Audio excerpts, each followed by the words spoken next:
Hello,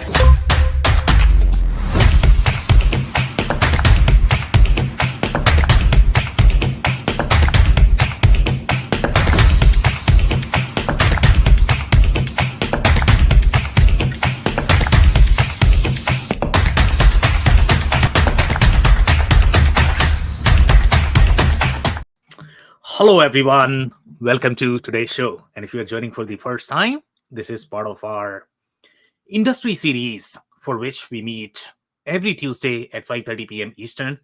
We review one vendor or the solution. And for today, we have a very interesting vendor called Blume Global. So we are going to have a lot of fun discussing that. Before we do that, we are going to start with everybody's intros.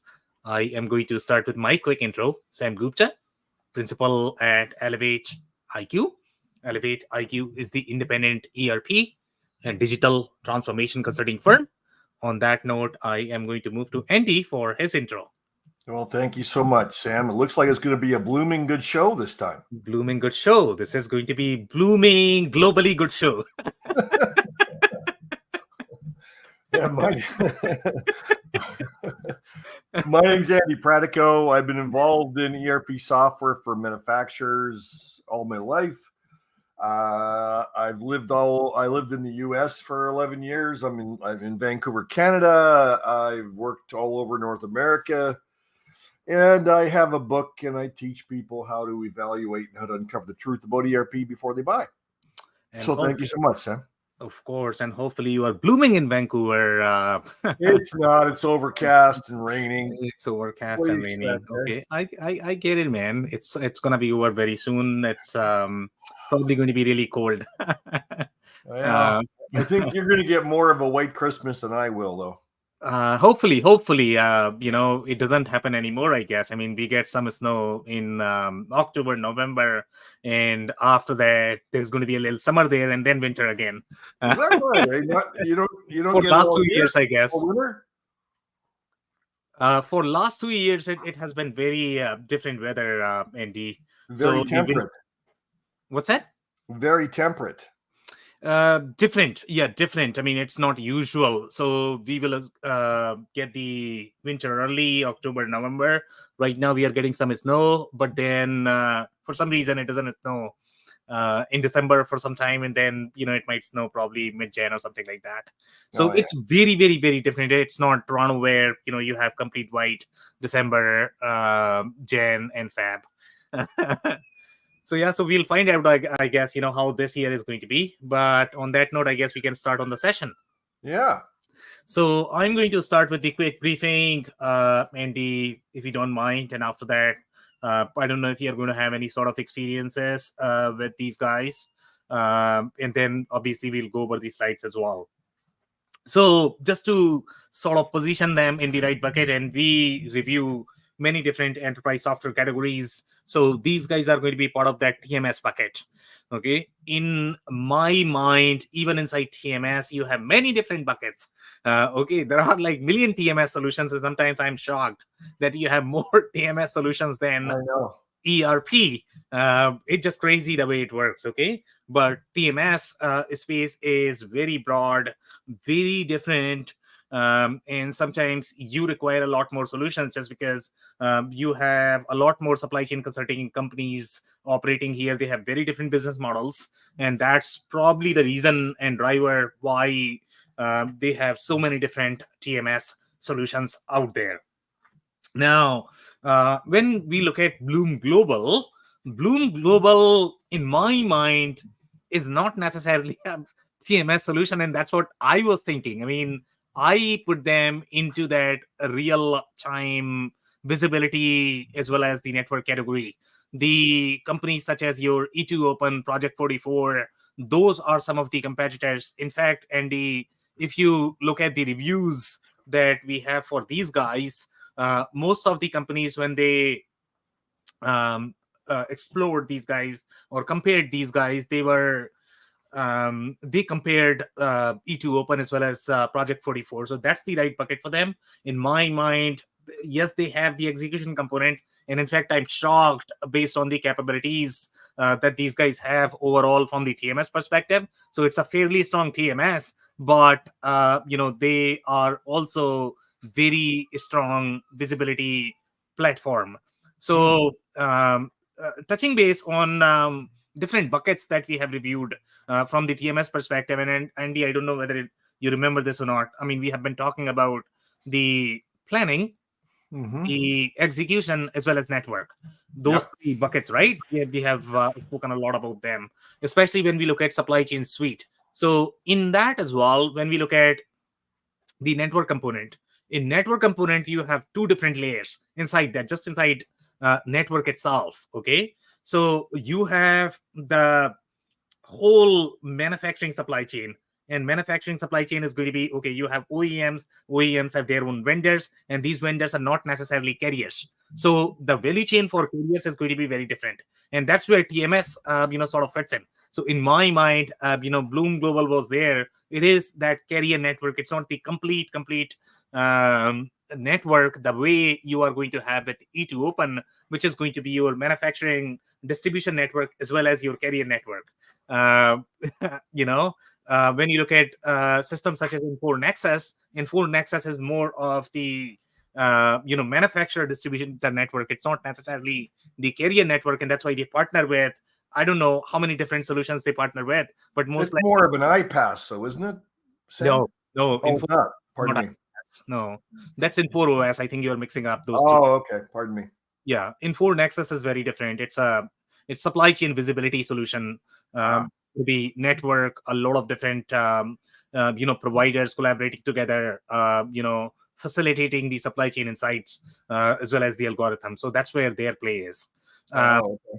Yeah, so this is going to be more of the transportation supply chain, the carrier network, and because of that, obviously you are going to have a lot of insights. But in this particular case, again, once you look at the screenshot, then you will know that how deep they are, even in the execution component of TMS. So they are really, really strong there as well. What else do we discuss as part of the briefing? So competitors, I think we have already touched that their competitors are probably going to be Project 44, 4Kites, E2 Open are probably their. I was going to say E2 Open is probably their main competitor. Yeah. I mean, E2 Open is a very big solution in my mind, Andy. Okay, it has a lot. So I don't think everybody has that much, to be completely honest. Even if they might be claiming, E2 Open in my mind is bigger than Blue Yonder. Oh, really? In my mind, yes, and that's how it's a complete supply chain suite. So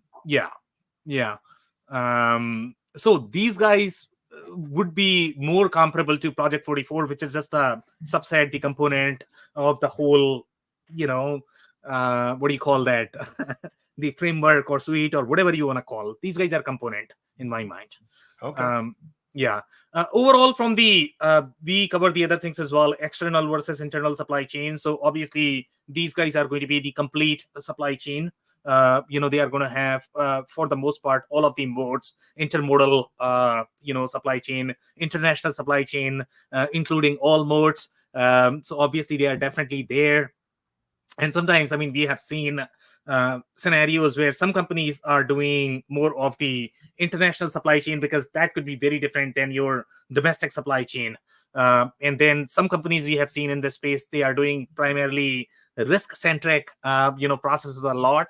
And risk itself is a big deal overall in the supply chain space. So there's a lot there in the supply chain space in general. And depending upon what your capabilities are going to be, companies are going to be exploring accordingly, depending upon what their needs are going to be. So, Andy, I'm gonna pause there. Do you have any comments? Any?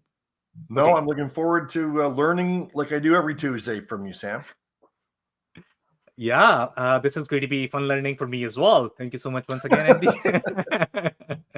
We all are learning together, Andy. We all learn together, that's for sure. Yeah, that's what I like about these shows, to be completely honest. There's just so much to learn. So this one is coming from 2021, and again, we take very similar approach whenever we review these solutions. So we go with their market positioning. We are going after any of the press releases that they have done in the past. So we look at the trend in terms of how they have positioned themselves over the period of time. We are looking at their marketing positioning. We are looking at their demos and trying to gather intel in terms of where they sort of fit in, what is their target market. So this is coming from their press releases. So here, this is about the funding, and the funding is coming from EQT. And EQT is a big deal. So very large private equity. I mean, all of those are very much after these companies. Number one, primarily because of network. Number two, because of data, and supply chain in general has been really hot in last 3 to 4 years. So EQT, Thama Bravo, these are like one of the biggest private equity companies. So this is founded in 2018. Can you believe this? It has hardly been like 4 or 5 years. 5 years. Yeah, and the company valuation already is $500 million. Really? It's wild. Crazy. Yeah, these platforms are powerful, Andy. Yeah, they are really powerful. Well, I see you've got them recognized on the Magic Quadrant. Do you know which of the 4 sections of it they're located in? Top right or where? I don't have that recollection right now, so I would not be able to comment. But they are definitely, if I remember, and I'm going to guess here, they are definitely they in top right, I guess. That's my recollection, if I remember. Especially, and again, you need to be careful when you are looking at Gartner, right? Because Gartner has very specific categories, and they rank in the real-time visibility platforms. Exactly.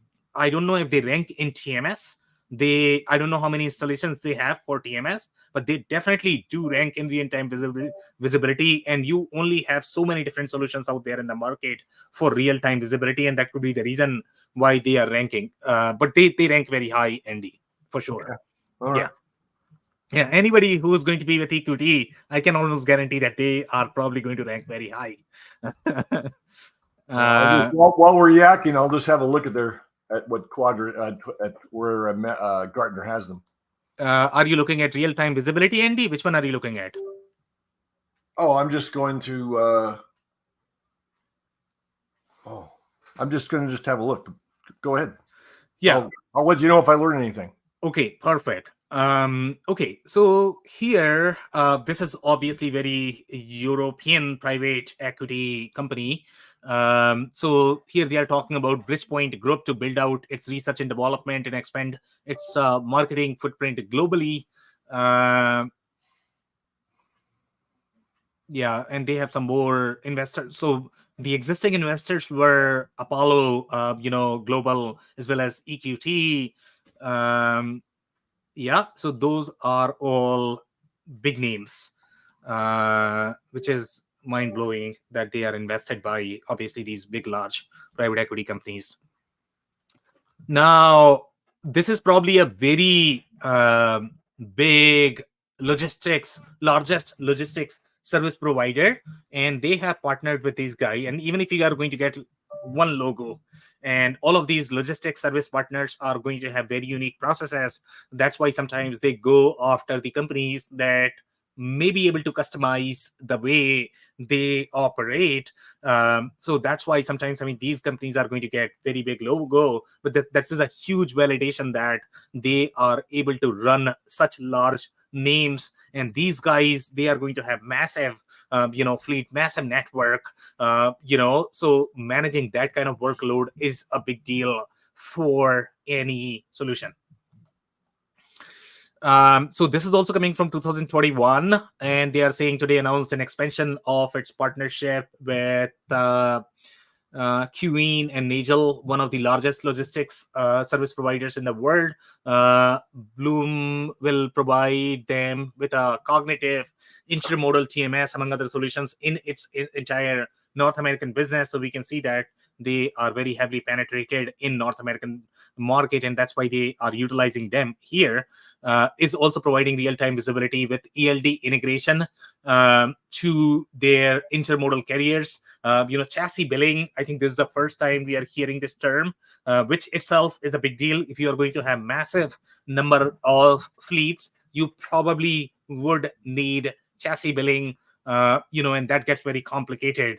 And I think we have debated this, Andy, before as well, for these 3PL businesses, for these logistics service providers businesses. TMS is probably going to be their ERP, because their billing, invoicing, consolidation, matching, freight, what is that called, audit. These processes get very deep, and they are very ERP-like functionality. They don't necessarily have an ERP does not play much of a role. The only thing ERP is going to do is consume GL entries and do financial reporting. That's, you can probably do that inside FP&A. You probably don't even need an ERP, I guess. You don't need an ERP, no. Exactly. But so again, I mean, it's a very, very, very, very different space, because the majority of their business is probably going to run inside those massive TMS systems, and that's why TMS space is extremely unique. Here they are talking about multi-modal visibility solutions, including predicting ETA. And this is not the first time we are seeing this. Predicting ETA has been very, very common across. Whether you look at your E2 Open, they all are trying to argue how good they are at predicting ETA. Project 44, they have very, very, very similar, pitch. Exception alerts, very, very common across all of these TMS systems. And here they are arguing about increased benefits for its drayage business from the partnership between these guys as well as Blume Global. Then they are looking at superior integration to terminals. And when you look at terminal integration, that's a big deal. Terminal itself is going to emit a lot of different data. It's almost like you are probably integrating massive manufacturing facilities, because you are not only going to have integration with your fleets, you are probably going to have integration with any other machines that you might be utilizing on those terminals. So very different, business processes, very different operations, including ocean, rail, domestic, and OTR carriers, best-in-class shipment visibility, in addition to their superior Sea Explorer solution. Sea Explorer is the name of the solution, and that is going to be very unique in this particular space, especially when you look at the ocean market. You are probably going to have many different best-of-breed solutions that you are going to be integrating with, and they are going to have very deep operational data there. Now, they are talking about efficient dispatch and improved equipment management. Blume Logistics also help them.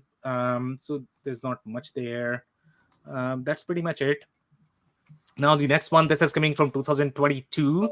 So this is one of the acquisition. Blume Global has acquired the procurement and supplier collaboration software maker LiveSource in a bid to coordinate and pre and post production activities for manufacturers and the logistics providers that they use. This gives Blume integrated access to 60,000 suppliers in LiveSource's network. Now, in my mind, this is going to be slightly more supplier network as opposed to carrier network. That would be my understanding, but this could be carrier network as well. So here, I guess this is where they have a lot more capabilities, very similar to E2 Open, but their size of the network is not going to be as big as E2 Open. That's my understanding, because E2 Open had much bigger, network. But if you look at even Blume Global slides, okay, they are claiming that they have pretty much everything, I guess. So I don't know. I mean, maybe do a little bit of digging into that, and sometimes, I mean, you might not be able to compare apple to apple because these numbers look very big. In general, I think E2 Open has much larger network in general, but these guys could be close as well. So here they are talking about the software integration with the manufacturer's ERP, PLM system. I don't think we have seen anybody claiming that they have integrated with PLM. So far, what we have seen is ERP and TMS. That's what we have seen across the board, when we reviewed. Now, these guys have integrating with PLM as well, which is wonderful. LiveSource, a multi-enterprise supply chain business network for complex manufacturers, and that's why I feel this is not your carrier network. So maybe Blume Global also has very similar capabilities as E2 Open. They not only have carriers, but they have more than that, and that's what your E2 Open had. It was more than just the carrier network.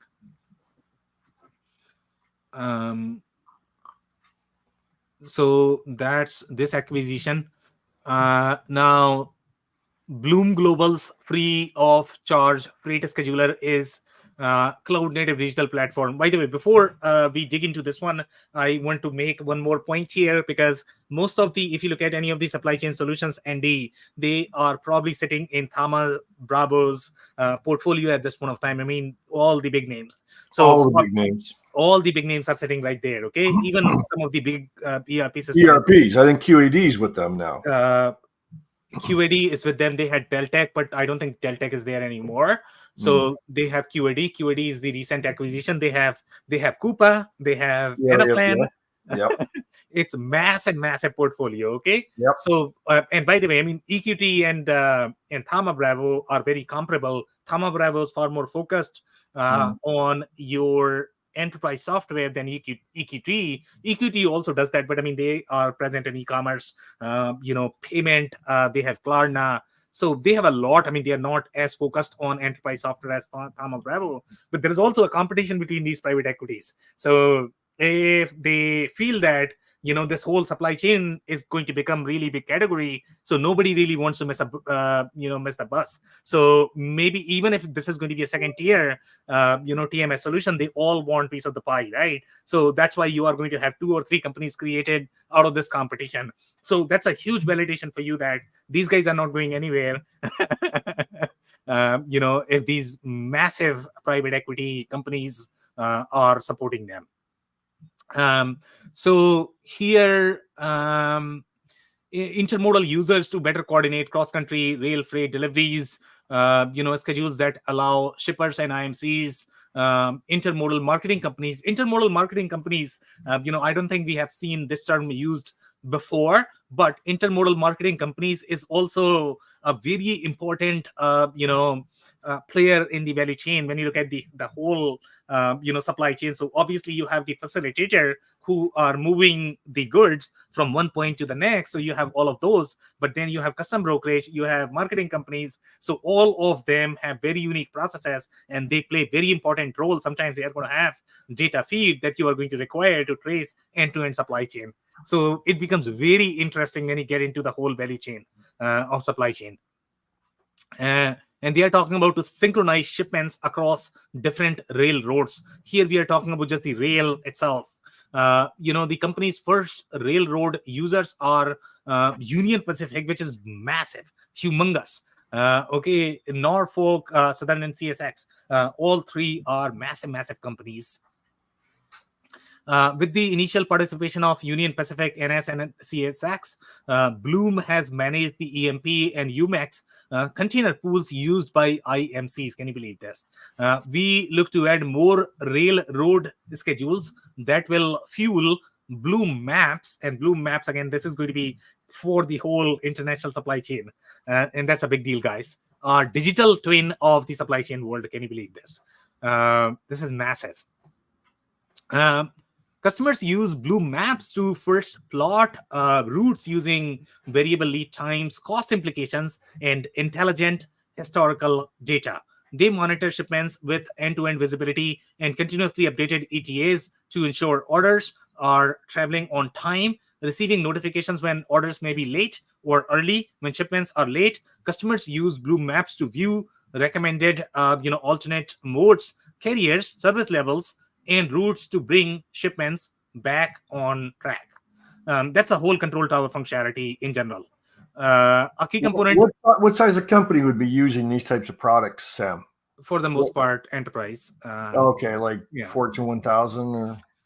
Depending upon what your business model is, Andy. So if you are going to be, let's say, if you are one of those IMCs or LXPs, logistics service providers, even if you are going to be small, you would probably require end-to-end traceability. So, Right.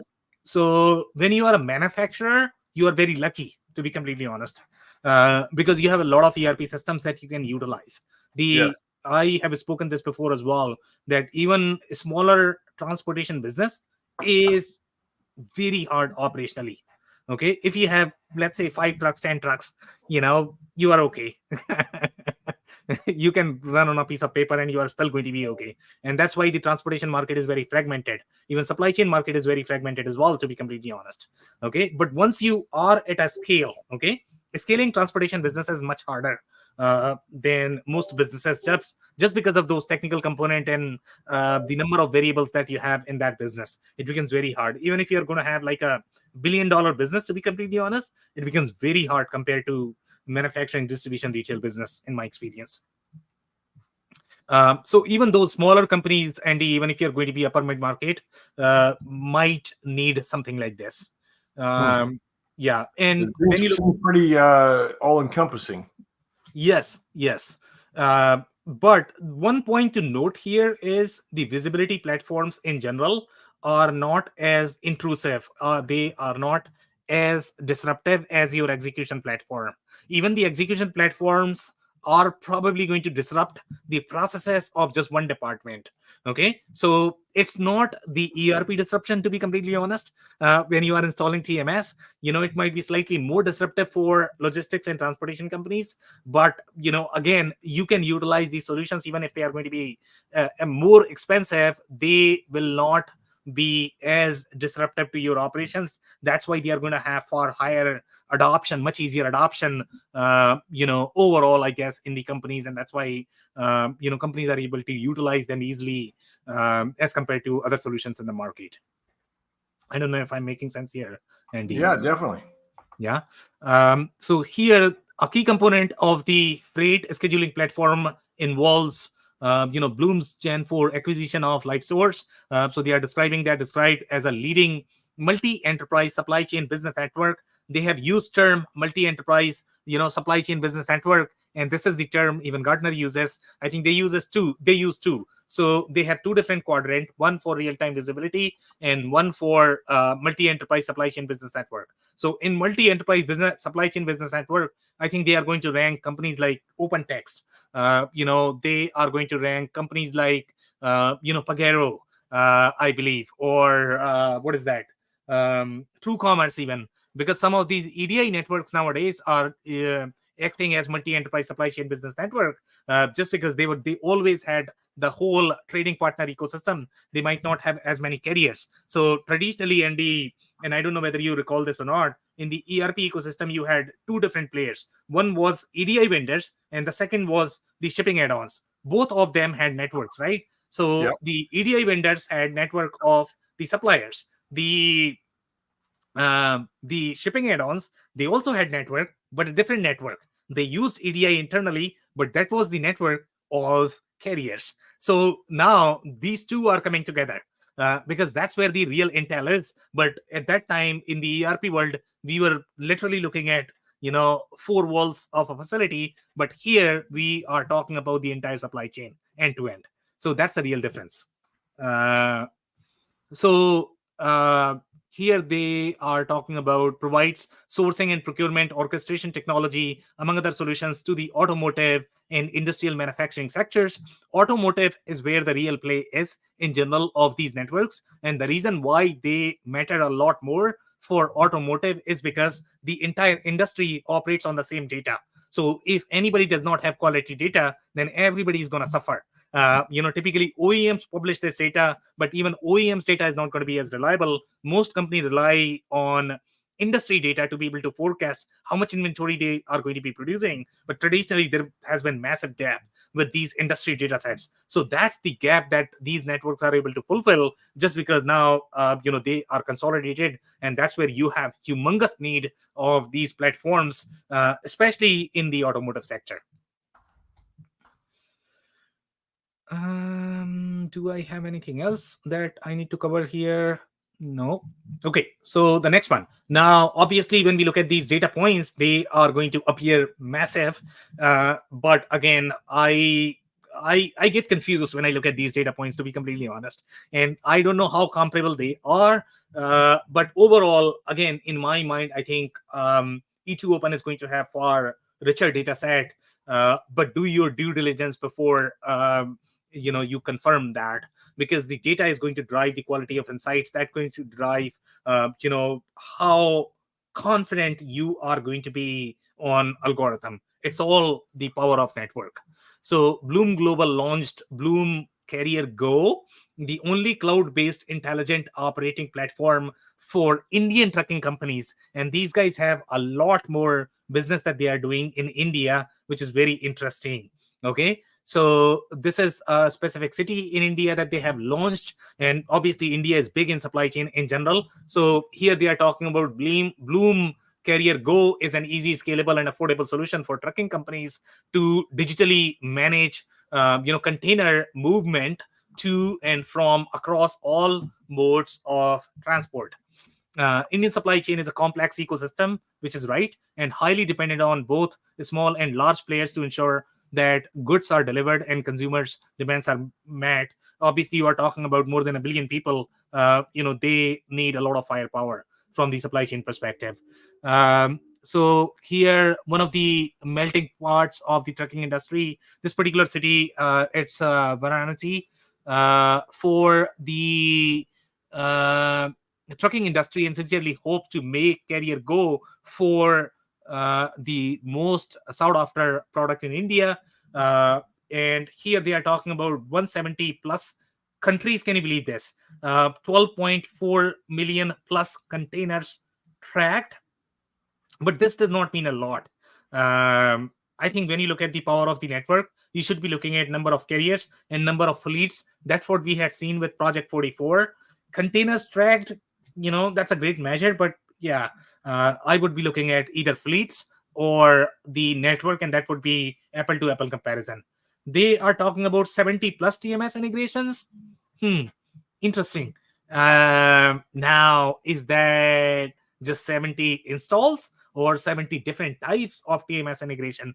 Again, that's probably not a great measure to compare the strength of the network, even though, 70 is a lot. Are they saying they're integrating to 70 other TMS systems? That's where, obviously, this is marketing pitch, right, Andy? Yeah, it's marketing. Right. We all know about marketing. Yeah, exactly. So let's say if they are connecting with something like CH Robinson, okay, that's a big deal. Because CH Robinson, if you have 70 CH Robinsons out here, then that's a big deal. Versus, let's say, if you're connecting with a TMS of a transportation company that is like $2 million, that's not a big deal now, because they are not going to have as much data, right? So depending upon now, that's not spelled out in terms of what my understanding of this is going to be. The way this is presented as they are connecting with 70 different TMS systems out there. That would be my understanding from this.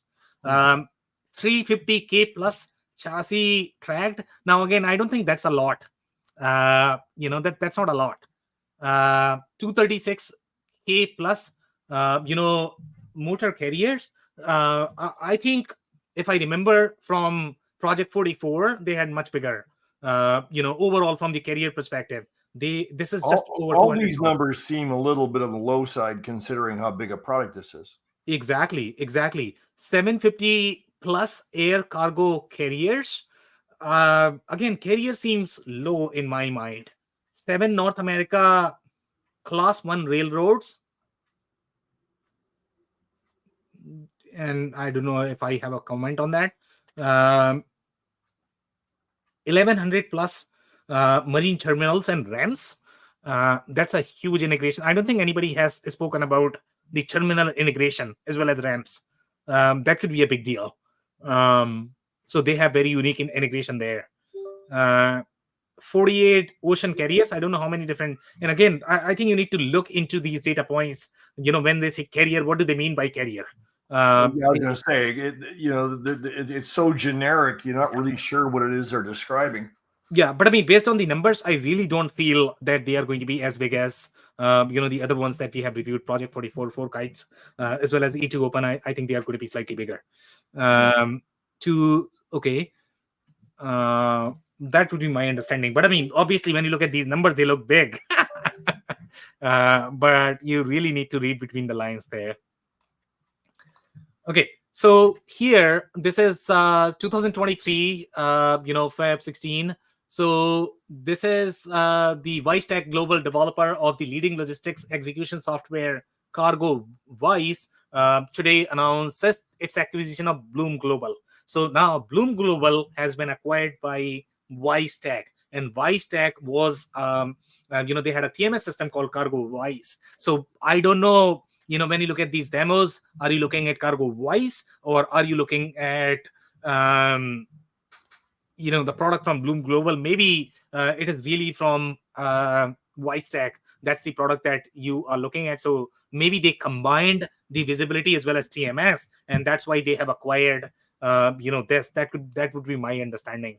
But if you look at on their YouTube channel right now, they have had these demos in the last 4 or 5 years. So I don't know if they had another TMS system, whatever may be the case, but obviously this consolidation makes sense because you need both of these. You need the visibility platform, you also need the TMS, and we have seen a lot of these integrations in the market, and that's exactly what even E2 Open is.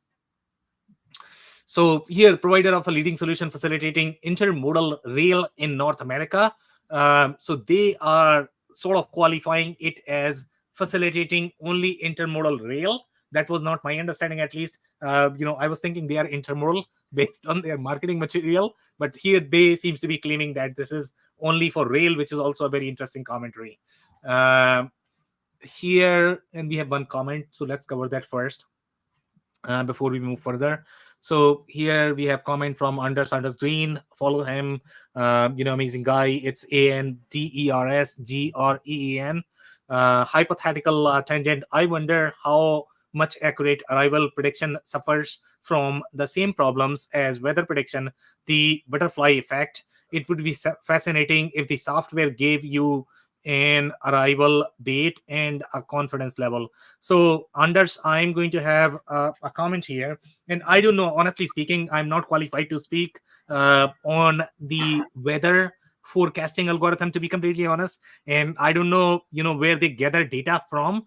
Obviously they are going after the historical patterns in terms of what happened, and that's how they are predicting. So in my mind, that may not be as accurate. Here you have a lot more data in general, and that's why it's going to be much more likely to be able to predict accurately in my mind than weather. But obviously forecast is a forecast, prediction is a prediction.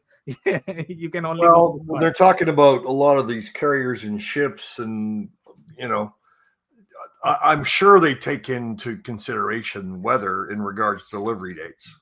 That is going to be one of the inputs. You're right. That is definitely going to be one of the inputs. Yes. Yeah.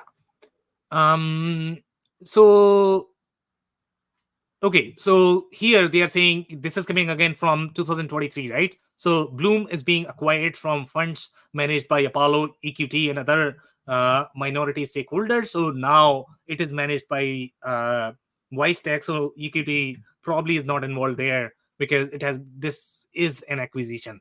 So Blume manages, and by the way, Tech is a big company, guys. They have done a lot. Blume manages intermodal containers and chassis based on behalf of 6 of the 7 Class 1 U.S. railroads. So they were really strong in rail, it seems. Ocean carriers and other intermodal equipment providers, including global freight forwarders and beneficial cargo owners. So BCO is another term I guess we are coming across now. That I don't think anybody has used before, at least in our review material. So which is very interesting. Now, new acronyms every day. Sam. New acronyms every day. Supply chain is hot, Andy, always. They have so much going on there always. Blume is a high growth, recurring revenue business and is expected to generate revenues in the range of $65 million, which is not a lot, to $70 million, but for a software company, that's a lot.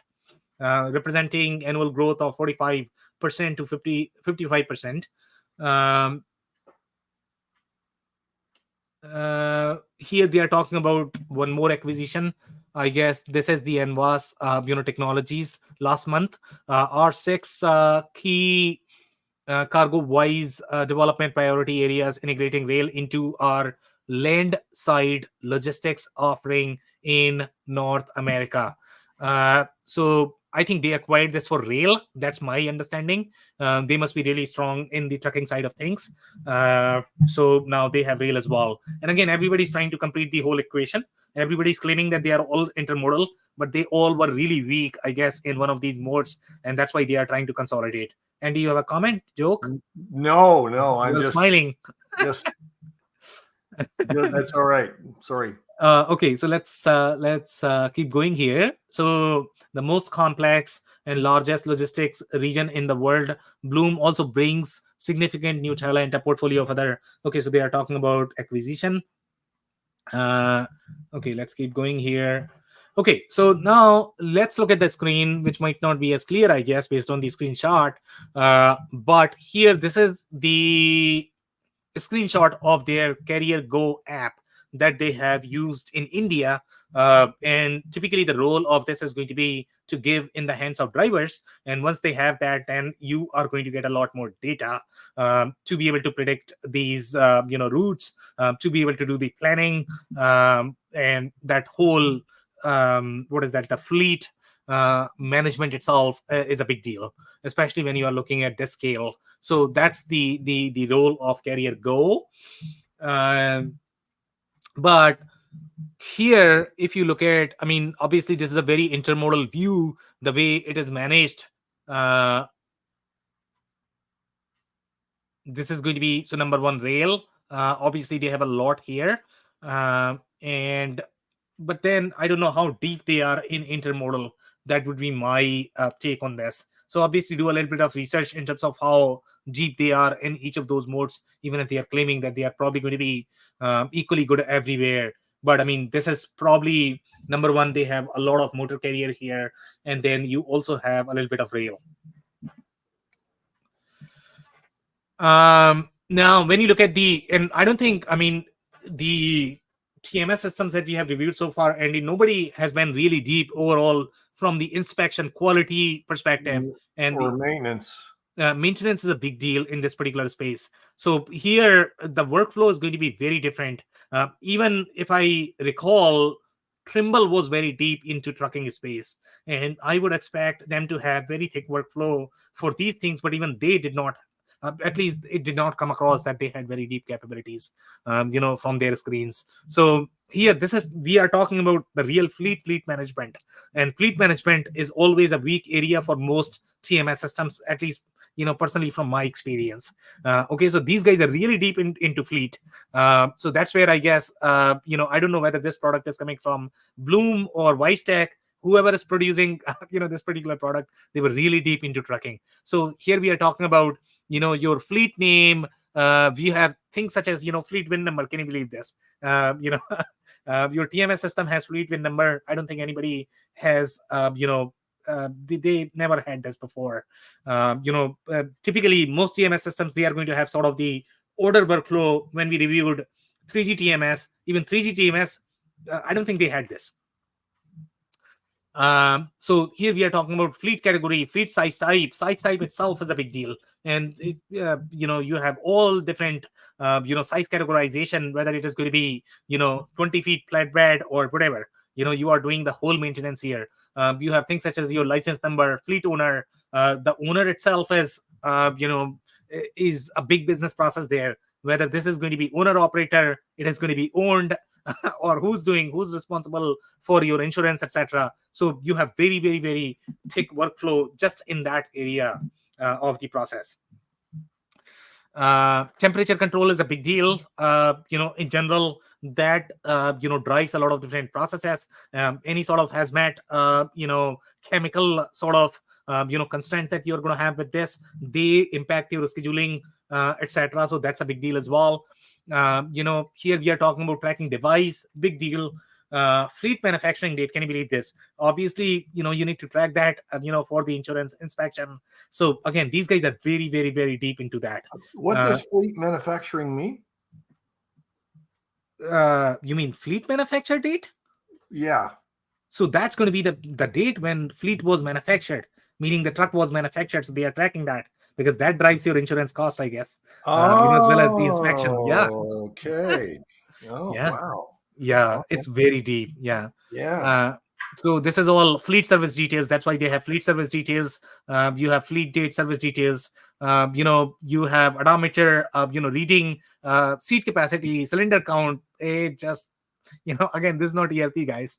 Uh, it's very, very, very deep into inspection. Uh, so here now, this is the work order. Even their work orders are going to be very different. Even across the TMS categories, their work orders are going to be very different depending upon what it is designed for. So here we have, category, work order number. You have obviously bill of lading is always the starting point for most TMS systems. Then you have MAWB number. You have things such as your on-hand number, originator reference.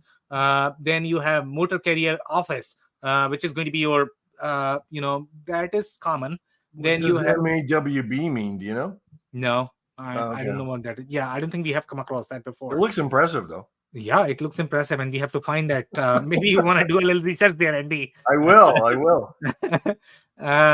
Rail billing number, HAWB number. So you have a sibling there.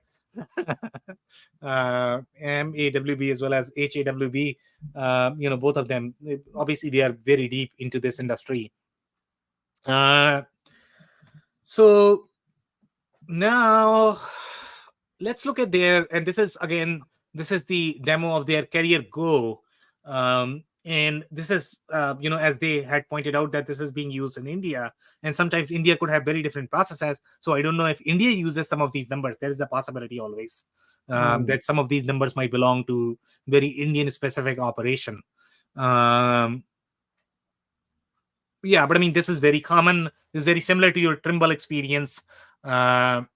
Assigning jobs to drivers. I don't think we have seen the real scheduling workflow. We have seen dispatch workflow. Dispatch is very different than assigning jobs to your drivers. So this is also very, very, very, very different. Pardon me, but what does assigning jobs to a driver mean? What's a job in this perspective? So this is going to be, so here you are not only doing your loading, unloading processes from the dispatch perspective, meaning you are assigning your loads to a truck, but then you also need to assign jobs to a driver. So that's going to be a very different sequencing, scheduling workflow, because you need to manage the schedule of drivers as well. So the job is a shipment. So job is going to be, it's going to be the delivery pickup. If you notice here, different labels that they're using. So delivery, pickup, return, all of these are going to be jobs that your drivers are performing, and they are trying to assign it to them. Yeah. But it's more than tasks, Andy. It's definitely not like task is a very, like, it just has a date, and it does not have as much implication. But here we are talking about real scheduling, the way you are going to do scheduling for your manufacturing plant. You are going to have constraints such as your allocation, priority, all of that. When you look at the complex operations. So obviously these things get very deep, and that's why they are using the term job here. It's a real job. It's not a task. Right. I see that. Yeah. Now this is the invoicing, and now in this space the invoicing is going to be very different as well.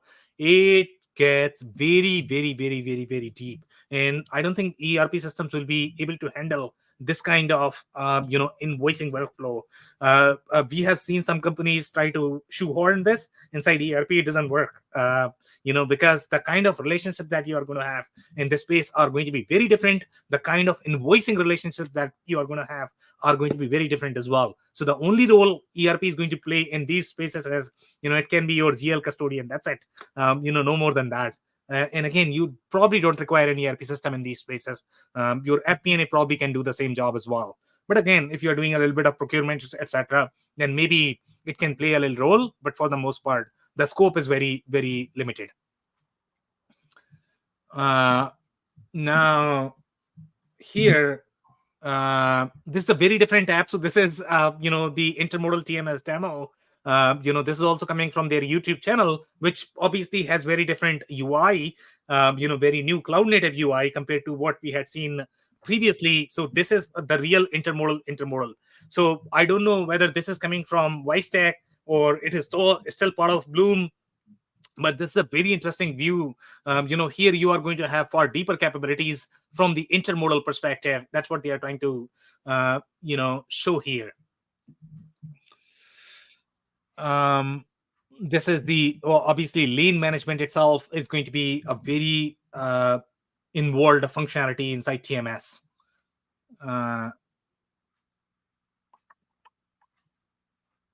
Yeah. Okay, so I think we have seen this functionality in a lot of different systems. So here they are talking about contract management. Contract management is a very, very, very deep process. A lot of TMS systems have this, especially the mid-market ones. We saw this, if I remember correctly. Andy, and you need to help me here. The rate management, what is that name? Which one? The rate management. I mean, we saw this functionality in a lot of different systems. I'm simply looking for some names. Oh, you mean products? You mean like products and the TMS bucket and those kind of guys? You mean what's in PaceJet? You mean PaceJet is not going to have. I mean, it's not going to have contract management. No, but it's for rate shopping. A little bit of rate shopping, but not necessarily contract management. I mean, you might have no. UPS contract management, but that's it. Contract management. Yeah, this contract management is very, very, very deep. So here we are talking about, carrier, rate basic, strip type, yeah, but I mean, again, I don't think PaceJet is not the right comparison here. No. I was just meant for rate shopping only. Yeah. So here now they are creating a booking here as well. Now this is going to be very intermodal booking where you are doing a little bit of ocean and then air, and they have all of those capabilities, from your origin to destination to date, to port of landing to port of discharge, service providers, cargo type, all of that is here. Consignee, consignor. Again, these are very, very, very detailed functionality. From the container perspective, they have all of the different container types supported. So obviously, this is a very strong TMS system. There's no question here. Including some of the regulated functionality, which is probably going to be on a linear side. The other TMS systems that we have reviewed that were slightly more strong, I would say, in the chemical space, food and beverage, they are going to have far deeper capabilities for hazmat, for refrigerator.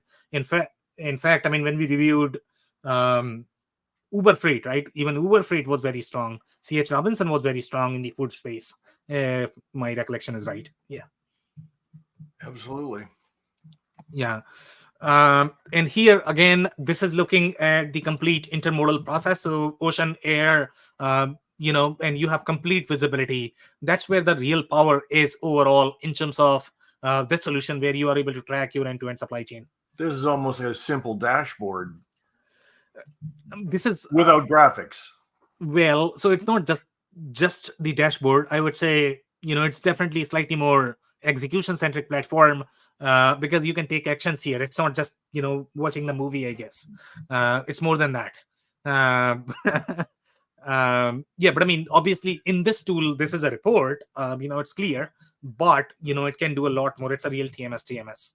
Yeah. Okay, so some reviews here. So this is coming from 2023. This is the review of Blume Visibility. So they had number one, it's in manufacturing, function is procurement. So procurement is using it, $3 billion to roughly $10 billion, which is a massive company. Okay, they had compared this with C.H. Robinson, 4 kites, E2 Open and Project 44, which in my mind would be the right buckets. That's right. What I would be comparing. Based on the TMS capabilities, maybe even C.H. Robinson is probably a great comparison, but C.H. Robinson is probably not going to have as much network, as much data. Their network is going to be limited to their own, carriers, their own network. So here they are talking about its strength is in its connection with many various data sources and data points by comparison to others. The UI environment is a bit raw, but usable. It is less flexible with data ingestion than some of its top competitors, and exporting the output data in a usable fashion and integrating with ERP is more challenging than with other competitors. Again, their ecosystem is not going to be as strong. So if you go to your E2Open is very well penetrated in a lot of different TMS ERP systems. So I kind of agree with this user's review that they might not be as penetrated in different ecosystems. So you are not going to find as many integrations, as many options if you go for this. The detailed predictive data is something that they like. Pricing is higher than other competitors. Integration should be easier. Data outputs in multiple different formats instead of relying on individual to use Blume's UI would be ideal.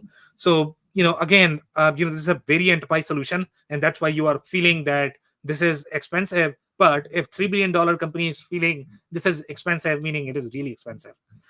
Yeah, well, it says right there between 3 and 10 billion. Yeah. Now the second thing is the second review. So this is coming from transportation, 3 billion to 10 billion. Again, very enterprise space. SVP Global Sea Logistics. Comparison here is 4 kites, ShipU, Project 44. And that is the right comparison. ShipU is they have European centric data, in terms of visibility, but they are definitely comparable if you're looking for Europe-centric supply chain. These guys are going to have a lot more in the US and North America. The integration of the US rail services delivers significant value. So even the users have said that, they were really strong in rail. All transportation modes in one tool makes the difference. The management is highly professional, and all team members are committed to deliver. Okay, the provided visibility is one of a kind in the US market. So I don't have anything else here on this one. So that's it, Andy. I'll take some comments if you have anything. Well, some of these systems that we look at, this one is particularly robust. And speaking of which, the size of company, 3 billion or larger, like, holy smokes. I can only imagine what it takes to implement something like this. Yeah, and I don't know, Andy. I mean, I think the implementation is going to be slightly easier, to be completely honest. You think? Yeah, because again, it's just one process. I know, but look at how many arms and fingers it's going out there to touch and integrate to, though. Just to be clear, so that is all integrated with the platform itself. So when you talk about these, the ports and terminal from the rail perspective, that is all part of the platform. That's the beauty that you are getting. Yeah, that's all part of the platform. So you don't have to integrate with all of that. I mean, it's already collecting all of this data. There. Yeah, it's already there. So the only thing you are doing is you are really managing your own, just the logistics process. And you have all of that global data as part of the system. Yeah, it's amazing. I can only imagine what it costs. And that's why it costs, because look at those integrations. Just the maintenance of that, man. You're already there. It's got it. Yeah. If you're already there, that's huge. Yeah. People don't appreciate, how much effort and money that is required to enable this. Before we got on the call today, I was just talking to a client in Manitoba. I emailed them over to you just now. It was funny because he said he's been looking at some ERPs, and he goes, I don't think there's anything out there that'll work off the shelf. I'm going to have to hire 3 programmers. And I went, are you crazy? What? You're not looking in the right places. But anyways, you'll see it in your inbox, Sam. Yeah, Andy, so I think that's going to be mindset coaching, the therapy. The problem is always, people-related problems are always the hardest to solve. Technology can do wonders. That's right. People are the problems. Exactly. Andy, any more comments? Not at all. Thank you, Sam. Thanks for inviting me. Of course. Amazing. Thank you so much, Andy, once again for your time and insights. So that's it for today, guys. If you joined for the first time, this was part of our industry series for which we meet every Tuesday at 5:30 p.m. Eastern. So make sure you guys are going to be here next week. We are going to come back with another, solution or the vendor. On that note, thanks for tuning in, everybody.